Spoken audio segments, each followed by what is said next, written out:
Hi, I'm Amy. Hi, I'm Lonnie. And you're Adulting with Amy and Lonnie.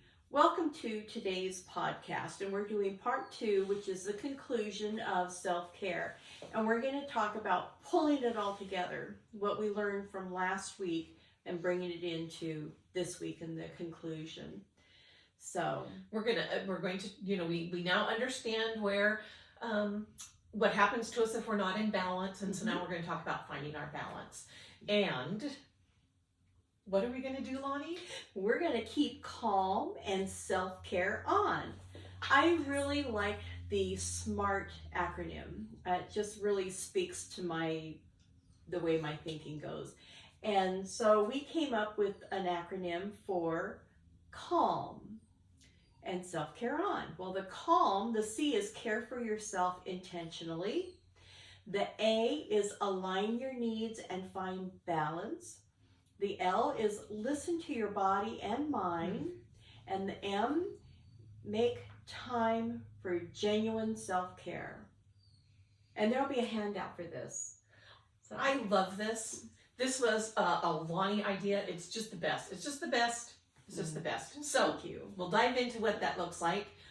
What is genuine self-care? And how do we practice it? Well, tell me. Okay. All right. Help me tell them.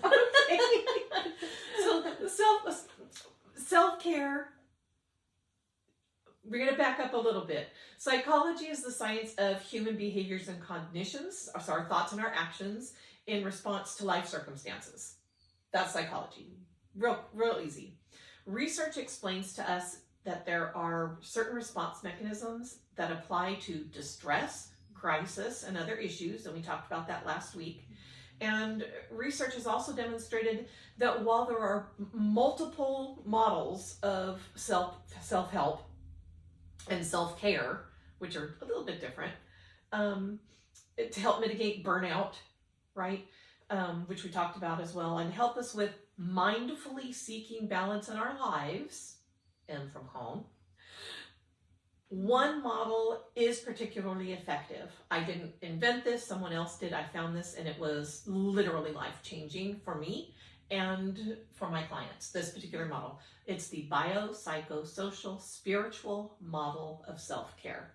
That's a mouthful. It's a mouthful. So we're going to break down each little facet in a lot of specificity. So the research has indicated that as long as we're doing at least one thing in each of those categories at least once a week, we're going to be in pretty good shape. Okay, because I don't understand what all that is. So you're going to help me understand it. We are. And you've got a worksheet. We have talked about this in a very brief way in probably every other podcast, because if you're not taking care of yourself, you're not any good at work. You're not any good for your kids. You're not any good for your friends. You got to take care of yourself first. So we're going to do a deep dive, like I said, into each of those portions and talk about how to create your own effective self-care plan tailored by you for you. I'm not going to sit here and say 45 minutes on the treadmill, because I can't do that. No.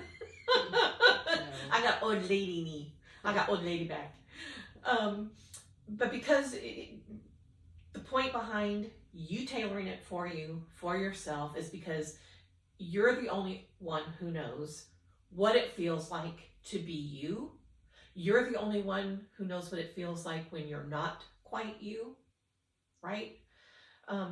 So tailoring and enacting your own self-care purposefully so that you don't create stress for yourself in creating your self-care plan.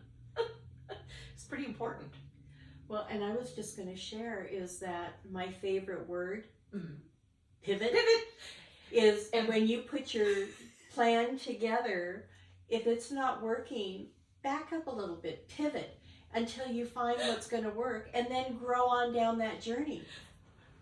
This is so obviously Lonnie's favorite word, because we wrap up today by talking about pivot. Oh, we Okay, so category 1 in the biopsychosocial spiritual model, bio is the biological. Some people do not see this as self-care. I think they're sort of the easiest things to neglect because we don't necessarily see it as self-care, and that should be first up. And this is the needs of our body. So it's kind of some of the obvious things: food, exercise, hygiene, medications, sleep. If you have to schedule your lunchtime so that you don't skip a meal, put it on your self-care plan by time. If you are tracking calories, put the amount of calories on your self-care plan. Write your menu, or give yourself the accountability afterwards of this is what I ate.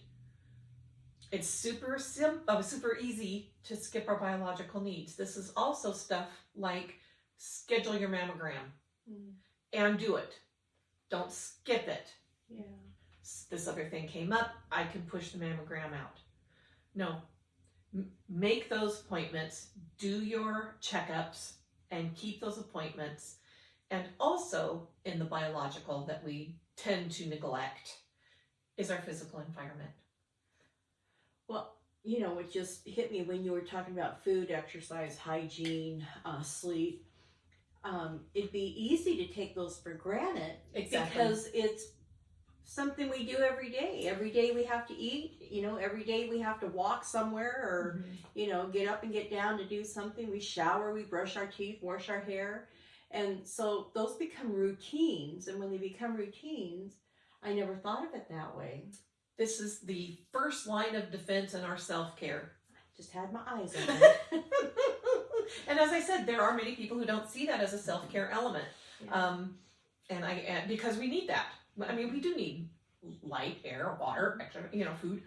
We're plants, light, air, water. Yeah. So make sure your biological component is met and put it on your self-care plan, because again, it's something very simple to skip. Okay, and again with the environment, your clutter, your cleanliness, it's another one of those things that's easy to neglect. I'll clean the bathrooms on the weekend, even though it's bugging me now. Take the 15 minutes. Take the 15 minutes. It's going to feel good. It's going to be something you can check off the list. And anyway. And I think we shared in a previous podcast about decluttering and how when you have clutter around you, it just bogs you down. So maybe we can link that down below in the description box about decluttering. Yeah. Yes. Because chaos around us is chaos in us.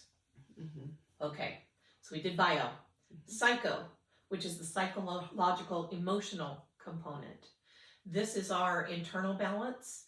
This can be, business, the business of things like forgiveness or illness, like depression. You know, that's a lack of a balance. This is where we need to also target our growth mindset. Learn something new, grow something new, try something new, do some puzzles, do some games, things that are going to stretch your thoughts, stretch your brain, stretch how you feel about something in a different way outside. Because we do, you know, if we're at work, we're using our brains, right? But those things become rote. Do something out of the ordinary. I love to do a jigsaw puzzle because I'm sitting with nothing else going on around me but the geometric shapes. How does this fit? How does that fit? Which is something I do in my everyday life with my interactions with other people, with decisions. This is very different. Kind of makes my poor spouse a little bit nuts every now and then, because sometimes I'll start talking to myself. Oh, out loud, that's the shoe. The shoe's going to go over there eventually, so about right there, I'm going to put that there. And this is clearly this little doggy's nose, so I'm going to put this over here. And why do I talk to myself out loud as I'm doing movement with my hands? Because research indicates when we see our hands doing something, this is something we talked a lot about in our journaling, it crosses both sides of our brain. It crosses the corpus callosum. The whole brain's moving. It's good for us. The psychological need to keep our brain active. Nurture your positive view of yourself. Okay, I have a story. I always have a story. Sometimes I have to rein them in. Years and years and years ago, we had little ones at home. They were still little. A couple of them. Jordan was my youngest, biological, was still in diapers. So 30 years ago, we had made a sort of a deal within our marriage that there'd be a day a week that he could take off whatever. I'm not the provider. I'm not daddy. I'm not husband. I'm just going to go take some time to do whatever that looked like. And for him, it was to do stuff around the house because it felt good to him to get these things done. You know, for me, and I had that same opportunity. That's how we did it. I had the opportunity to teach at CMC. A men's prison. Yeah, CMC. In California. And it was, I got to create curriculum that worked with curriculum that already existed. I got to go in and work with a demographic that weren't being serviced by the real school program. If they participated in this program, they got points towards getting into the other school program. It just felt so good to be giving outside of my home. I felt like I was, I do pretty good about keeping my corner of the world lit, as my grandpa would say. And I felt as if this was a great opportunity to do something else outside. And it was work, but it was nurturing. It was nurturing. It moved my brain. It moved my emotions. So, bio, psycho, social. Social is our social. This is our connections with our friends, our loved ones, maybe even the colleagues, coworkers. We have all kinds of different social connections. You have social connections with the people you're standing in line with at the post office. It's up to you if you choose to engage or not. But staying grounded and investing in those relationships that sustain us. And by sustaining us, I mean there's some level of reciprocity. And Lonnie will be my example here, because there's a tremendous amount of reciprocity. Maybe it's not you made me cookies and so I'm making you bread. Maybe it's not an even for even, dollar for dollar type of reciprocity. But when we're having our conversations, there is a reciprocity. There's what a great idea. I'm so impressed you did that. Look at how far you've come. That mutual nurturing, which is sincere. I can trust it. I can value it. There's a history here because we've been able to trust it. And we got to take care of those. We've got to take care of those. And I think most of us have that friend, or maybe more than one friend, where maybe we don't talk for a few weeks, a few months, maybe even a few years. But when we do catch up, it's like no time has passed. Yeah. So consider in meeting your social needs. Maybe it's not, Lonnie, we're finally done with this whole big long segment. I don't want to talk about podcasts. I don't want to talk about work. I don't want to talk about painting. I don't want to talk about my decluttering project. Do you feel like just going out for some chips and salsa? Can we just go sit over a seltzer water? There's some live music going on downtown. I don't know if I'll like it or not, but I'd sure like to share it with you. When you were talking about social connections, that, you could be even in line at the post office. Another light bulb moment for me, because I went to the market yesterday And as I was pulling in, this young couple with a baby had opened up their door, and they were working on getting the baby in the infant seat. And I just waited, and, you know, and it was really cute to watch them. But anyhow, he finally got the baby situated and pulled the door shut, and I was able to pull in. And when I did get out, he said, "Thank you for being patient." I says, "Well, you have an adorable baby." And so we had a little interaction, and he was, you know, again, very gracious and grateful, and there was niceties that were being passed amongst us, and it felt good, you know.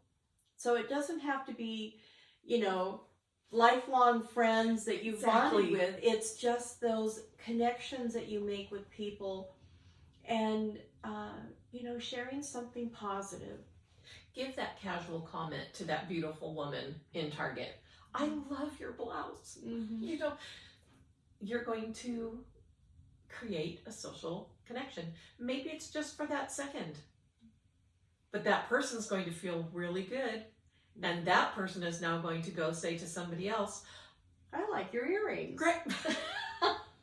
Ripple effects. Take care of you, and you can take care of others. Yes, yes. Okay. Also, now with our social aspect of self-care, being aware of some boundaries that we can be practicing during our regular social interactions, outside of just the self-care piece. If we taught ourselves some of these boundaries, it helps the social go smoother.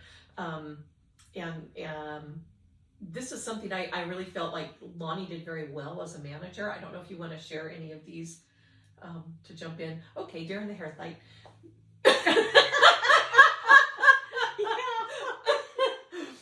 Balance. Okay, in our social interactions, balance and prioritize your work and leisure time. Delegate work or tasks that you have whenever appropriate.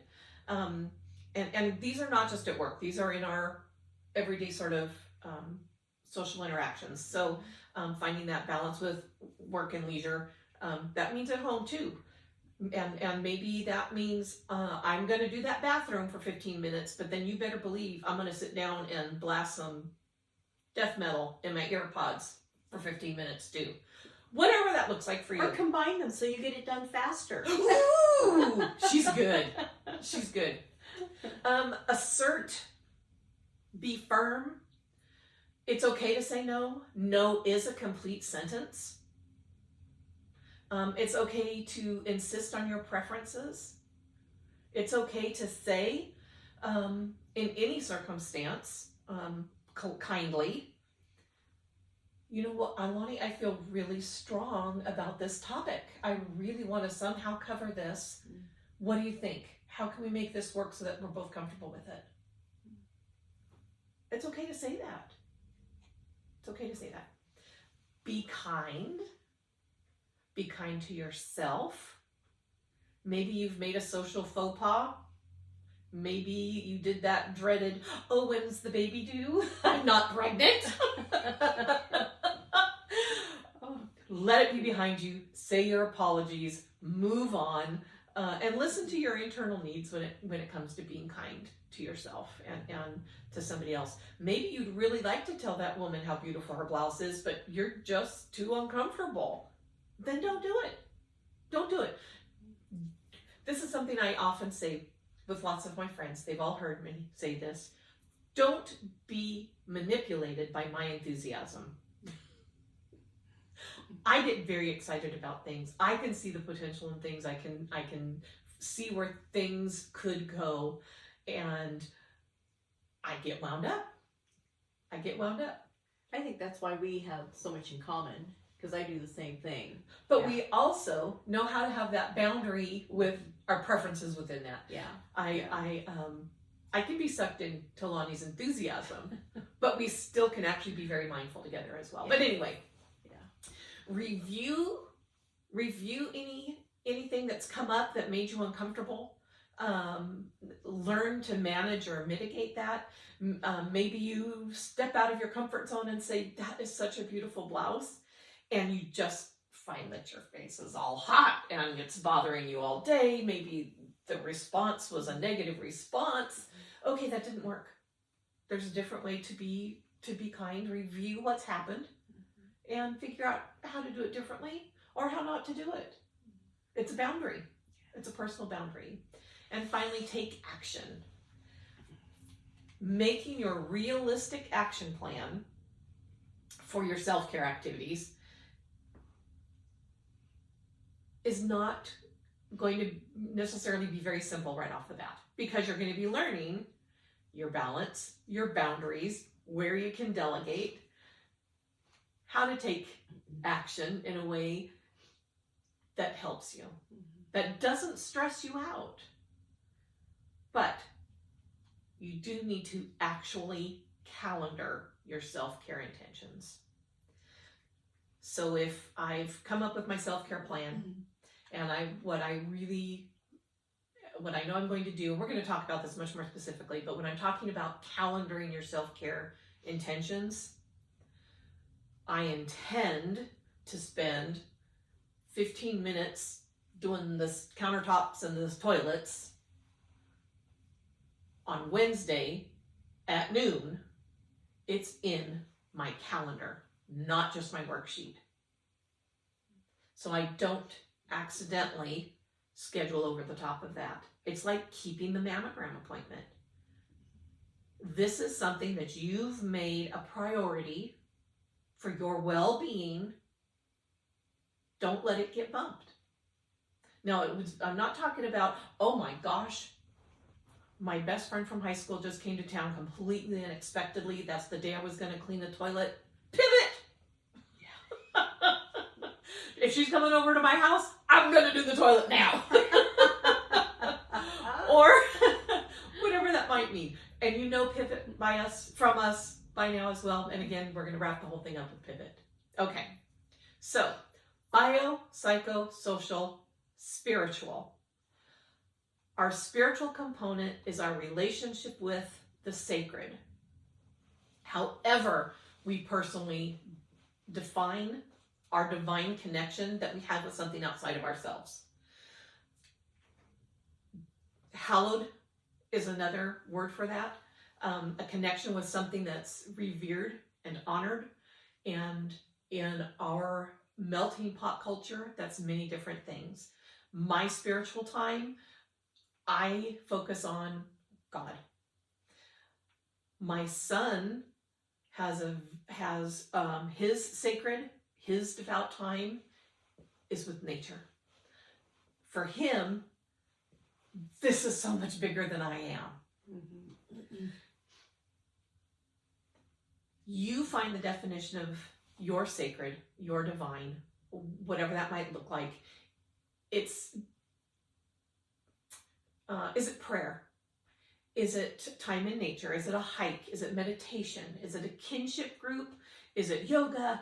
Is it time with music? Maybe it's blasting old musicals and cleaning house, and that feels good and connected. Determine what that is for you. And maybe it's a combination, but whatever makes you feel connected to a larger whole, a higher power, God, Allah, whatever that is for you, make sure to find time in your self-care plan to honor that, to tap into that, to walk in that. Okay? So, bio, psycho, social, spiritual. We got it? Yeah, that's quite a bit. And It is Amy's a bit. put together a worksheet that will help pull it all together. Yeah, it's broken down into each little category, so you can write some things down, and it's been provided to you before on other podcasts. And maybe you'll discover that my worksheet doesn't work for you. Maybe part of your self-care is design your own self-care worksheet. Do it. When designing your self-care plan, you don't want to defeat the whole purpose by stressing out about de-stressing. So don't sit down and decide, oh, this is great. I'm going to do this for this long year and this and this and this and this and this, and not leave room for the unexpected.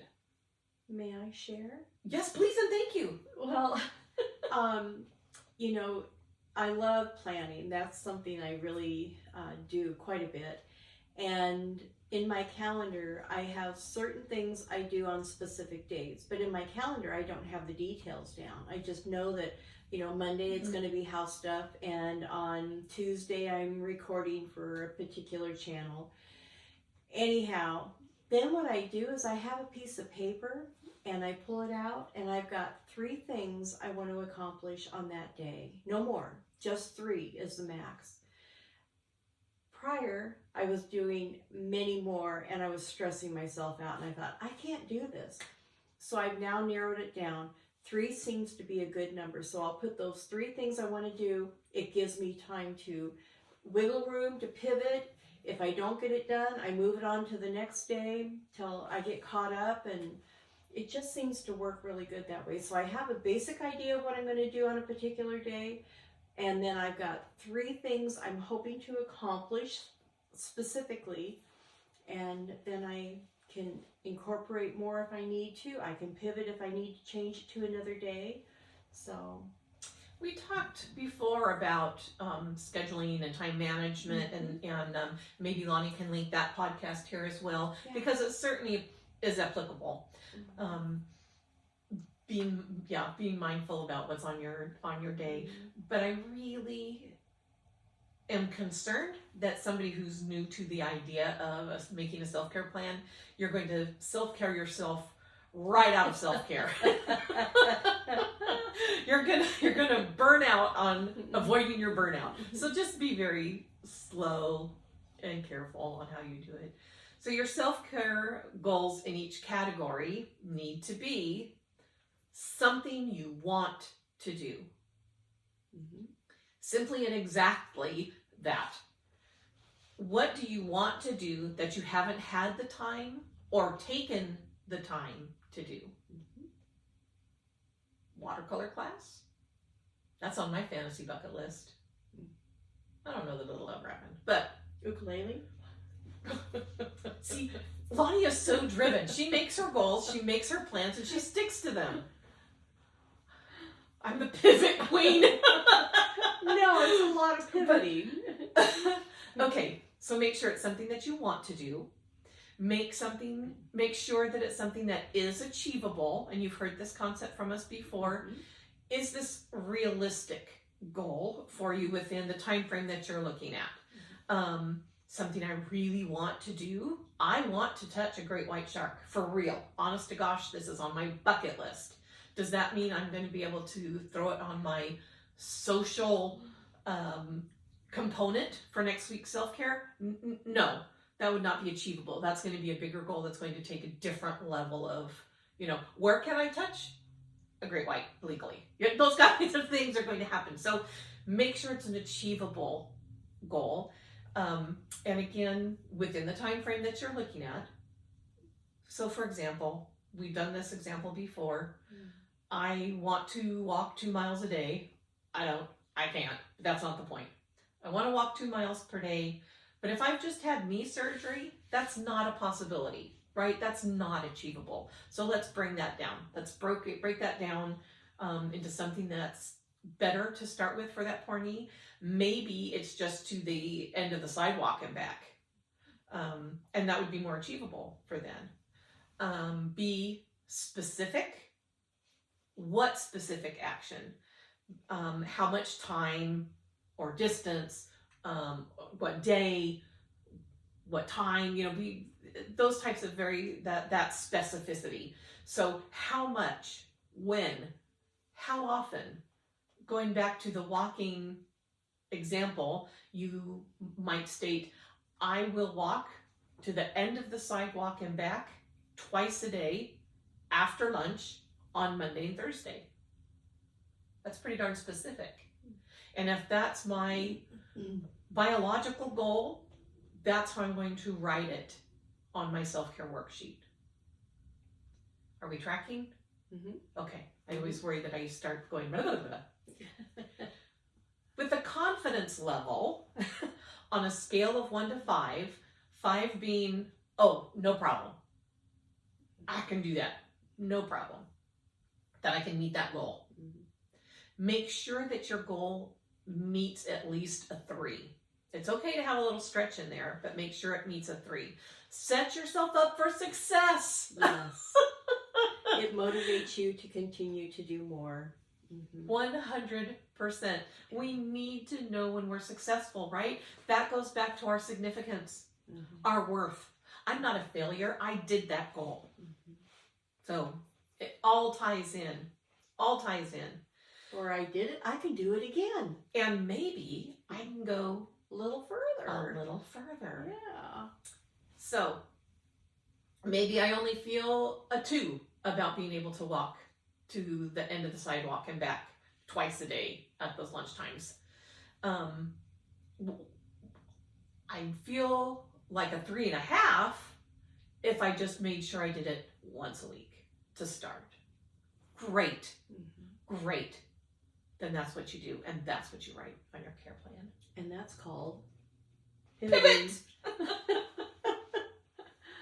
Oh, speaking of. And guess what? This is where we wrap it up, and I'm going to let Lonnie take it away. When it comes to our self-care, you've got all those pieces now, right? You know what the biological impact is on us if we're not finding our balance. What's our cognitive impact? What's our emotional impact? What can I do about it? How do I recognize that these symptoms are directly related to my balance, or an event that I can find some balance in, some time to step away from everything and make some reevaluations? You've got all those pieces now. You've even got some tools now. Find some of your own tools. Research biopsychosocial spiritual models of self-care. They're out there. Find what works for you, and if it doesn't work, Pivot. I love this word because, you know, I used to try to make changes, and I'm looking at the big picture. I want the end result, so I'm trying to make that big change to that end result. It doesn't work that way. Life does not work that way, I've since learned. You have to make these little changes that get you on the right path to actually reach that goal. And that's with everything in life. Your finances, your health, your mental well-being, your self-care. These little changes are actually going to get you where you want to be. And you have to be kind to yourself. If something isn't working, or if it's causing you stress and anxiety, take a step back and think, okay, this doesn't work. Let me make this a little bit smaller, maybe a little bit simpler. Maybe I've made it too complicated. And reevaluate the direction that you want to go and how to get there. You don't have to do it all at once. And when you have achieved even the little steps, celebrate. That is, it's so motivational, and it's so exciting because, well, with my health, when I saw these changes start, I tried for decades to lose weight, could not lose a pound. And when the weight started coming off because of a few simple changes I made, I got so excited. In fact, I got so excited, I wanted to see what my blood test was going to show, and I went to get my blood work done 2 months before that I was supposed to. I was so excited. But that was the celebration because it confirmed what I was feeling and what I was thinking. So do celebrate, do make little changes. Don't try to do it all at once, because you will get there. And we know you can do this. no problem. Yeah. No problem. Yeah. And as always, feel free to reach out if you want some backup, more explanation. We want to be here for you. We want you in our social connection. Anyway. So this is where we're going to end today's self-care. And we have some more exciting information. You'll have to come back and see what that is. But don't forget to subscribe and click on the bell icon so you'll get notification of each new episode that we do post. And remember to have a fabulous week. And I'm going to say this time around, keep calm and be well. Bye. Bye.